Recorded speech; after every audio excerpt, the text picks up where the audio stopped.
విజయనగరం జిల్లా మెంటాడ మండలం బిరసాడ వలస గ్రామంలో గిరిజనులు 17 రోజులుగా రిలే నిరాహార దీక్ష చేపట్టారు. గ్రామాన్ని ఆనుకుని ఉన్న కోళ్ల ఫామ్ నుంచి వచ్చే దుర్గంధం కారణంగా ఇళ్లలో ఉండలేకపోతున్నామని వాపోతున్నారు. ఫారాన్ని తరలించాలని అధికారులు నాయకుల దృష్టికి తీసుకువెళ్లినా స్పందన లేకపోవడంతో దీక్ష కొనసాగిస్తున్నారు. చంటి పిల్లల సహా గ్రామస్తులు ఉయ్యాల్లో ఊగుతూ నిరసన వ్యక్తం చేశారు. జనసేన నాయకులు, మాజీ సర్పంచ్లు, స్థానిక ప్రజాప్రతినిధులు ఈ ఉద్యమానికి మద్దతు తెలుపుతున్నారు. అధికారులు స్పందించేదాకా దీక్ష కొనసాగించనున్నట్లుగా చెప్పారు.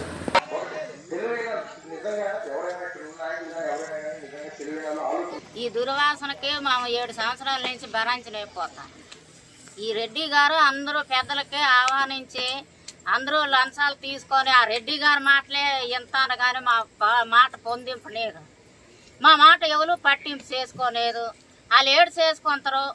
ఈ లేటు అన్నాలు ధర్నా కూకొంత కూకొని నాయకులందరూ నా పేరున ఉన్నారు కదా, నాకేటి వాళ్ళ దగ్గరికి వెళ్ళవలసిన పనేటి నాకేటి కలిగింది.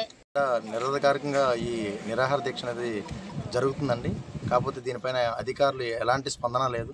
వీళ్ళందరూ ఏంటంటే ఒక పూట కూలికి వెళ్ళకపోతే కానీ పొట్ట నిన్న పరిస్థితి. అలాంటిది గత 17 రోజులుగా ఊరు మొత్తం కూర్చొని ఇక్కడ దీక్షలు చేస్తున్నా కానీ అధికార వ్యవస్థలు కానీ ప్రభుత్వ అధికారులు కానీ వీళ్ళ పక్క కూడా చూడట్లేదు.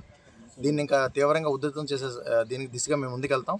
ఏదైతే రేపు మినిస్టర్ గారు ఏంటంటే సంజయ్ రాణి గారు ఇక్కడికి వస్తానని మాట ఇచ్చారో ఆవిడొచ్చి సరైన పరిష్కార మార్గం చూపించకపోతే మాత్రం దీన్ని తీవ్ర స్థాయిలో ప్రతిఘటిస్తాం. ఎందుకంటే ఇక్కడ పర్మిషన్ లేకుండా ఇక్కడ నిర్వహిస్తున్నా కానీ అధికారులు నిమ్మకి నీరెత్తినట్టు అందరికీ అర్జీలు పెట్టుకున్నా కానీ ఎవరు స్పందించిన పరిస్థితి ఉంది.